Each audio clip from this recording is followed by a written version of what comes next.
Seek ye first the kingdom of God and His righteousness, and all of those things shall be added unto you. Magandang buhay sa lahat ng ating mga katiyats, at sa mga bago pa lamang sa channel, huwag kalimutan mag-subscribe para palagi kayong updated kapag meron tayong mga bagong uploads. At sa ating episode ngayon, ito'y video padala ni Katiyats. Napakaganda ng marker, higanting pagong, higanting ulo ng pagong. Ayan, no? Malaking mata at maliit na mata. Ito yung napadala na sa atin noon, pero hindi ganong maganda ang pagpadala ng picture. Ngayon ay mayroon ng video, kaya binalikan ko. Ayan, naka side view, nakatingin sa atin yung mata. Yan ang sundan natin, yung malaking mata. Ayan, kompleto.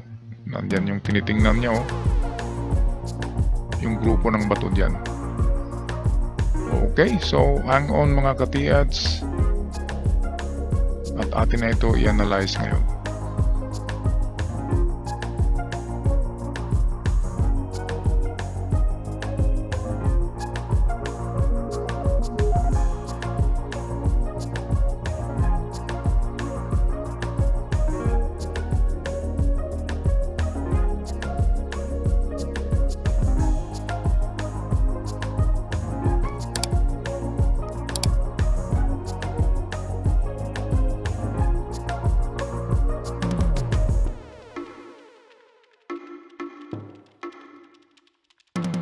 Okay mga katiyats, ito yung napakagandang treasure site kasi mayroong higanting ulo ng pagong, mayroong dalawang mata, isa malaki, isa maliit, at mayroong magandang iba pang signs na nakapaligid sa kanya. Okay, ito yung kabuuan ng site nang hindi pa nila nilinis, at pagkaraan ng ilang araw sinunog nila yung vegetation at tumambad ang iba pang marker na nakakapagligaya sa mga treasure hunters. Okay, so ating tingnan yung ibang marka. Ito, yan, ito'y sinadyang carving ito, kasi kung tingnan nyo ang paligid yan, hanap kayo ng bato na kapareho ang disenyo niyan, na mayroong parang kaliskis ng dragon. Kapag mayroong ganyan, ibig sabihin ang lugar na yan ay ganito talaga ang karakter ng bato. Ganyan talaga ang disenyo ng bato. Pero kapag walang katulad nito na mga kaliskis ng dragon, ibig sabihin ito'y isang parte ng disenyo ng site na kung saan yan ay ginagamit para hanapin ng item. Okay, so ito yung ulo ng pagong sa harapan. Okay, meron siyang dalawang mata. Maliit isa, malaki ang isa. So, diyan tayo mag-focus sa malaki. Ito yung kabuuan ng site. Nilinis nila ito. Ayan. So, tumambad itong grupo ng bato dito. Okay, balikan natin yan mamaya. Ayan ang importanteng grupo ng bato. Okay, so ito. Ito yung kabuuan. Napakalaking bato pala ito. Pwedeng mayroong chamber yan sa loob. Pwedeng dito, pwedeng may entrance dyan.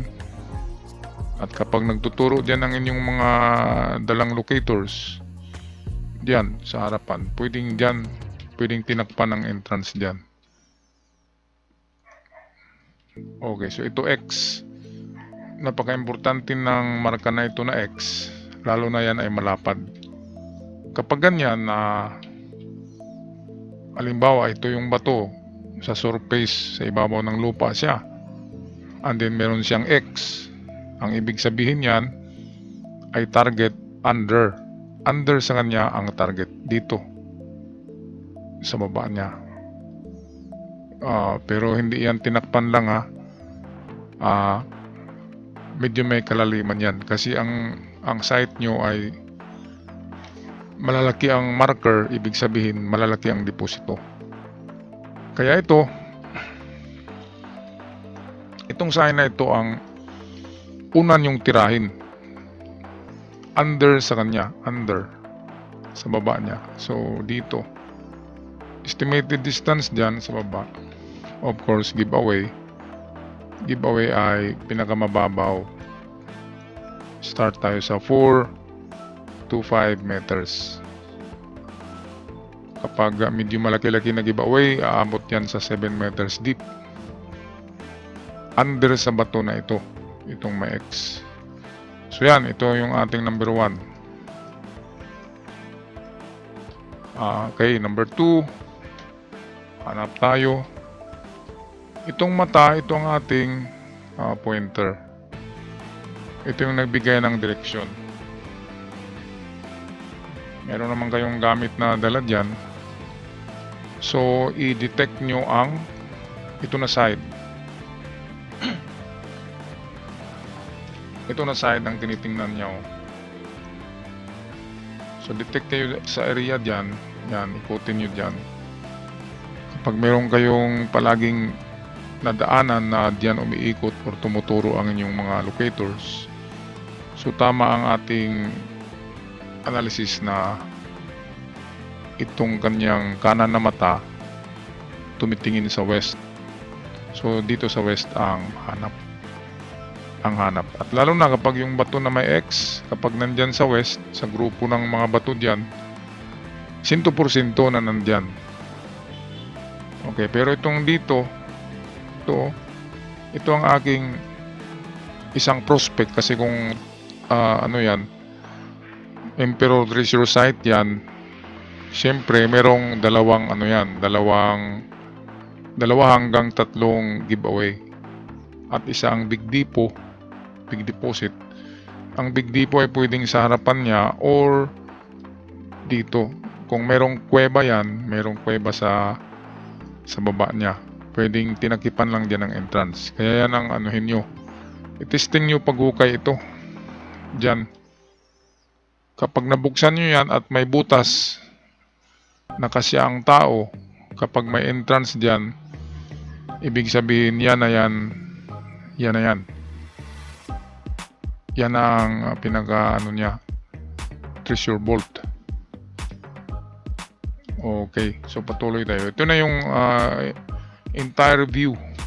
Ito, tingnan sa malayo to, parang naka-riprap na mga bato.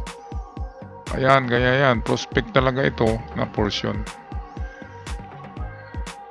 Ngayon, ang mata niya ay ito. At ito talaga ang tinitingnan niya, itong grupo ng mga bato dito. Kaya itong bilog na bato, ito, i-detect nyo rin yan, masuhin nyo, kasi bilog na bilog. Pwedeng may laman yan, itong bato na ito. Yan, mabilog siya. At yung parang dragon, kaliskis ng dragon, kapag nandito yun, na portion at yung bato na may X, kapag yan, well, hukayin nyo na lahat yan. Pwede nyo nang gamitan ng backhoe kapag malaki-laki na hukay. At huwag kalimutan itong dito. Parang may ano talaga dyan, may tinakipan na entrance. Okay, so ito yung parang dragon na kaliskis. Ang itsura nito ay nakaganito.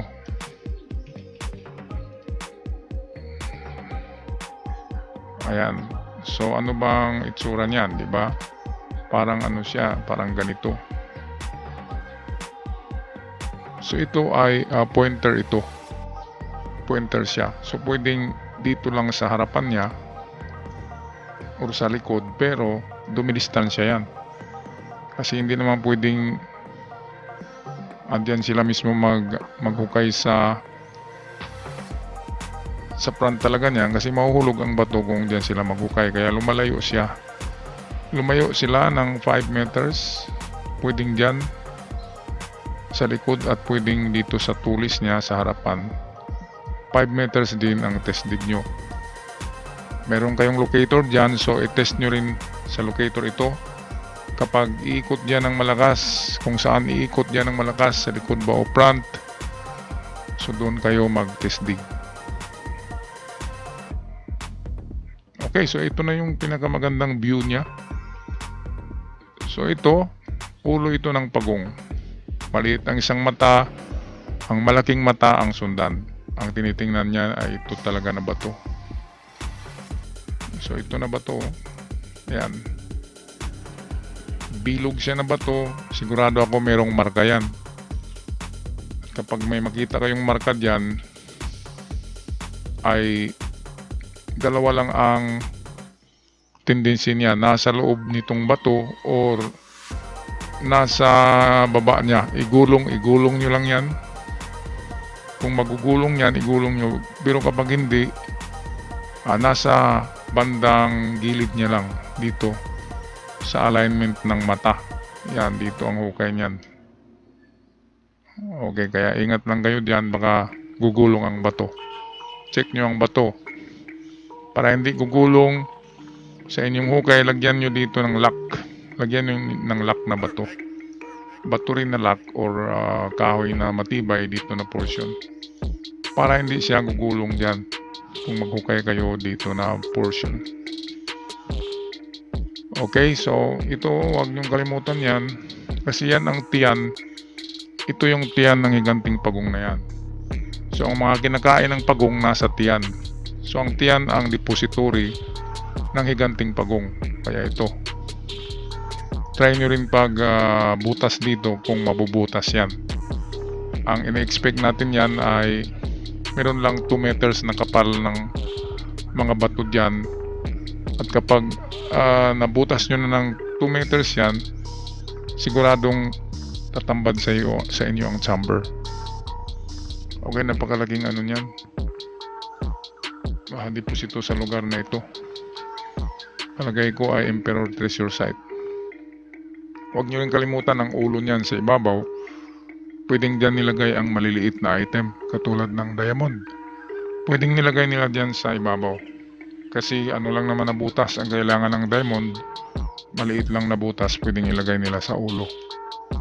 Okay, so ako'y magpaalam na hanggang dito lang mga katiyats. God bless us all at ingat kayong lahat.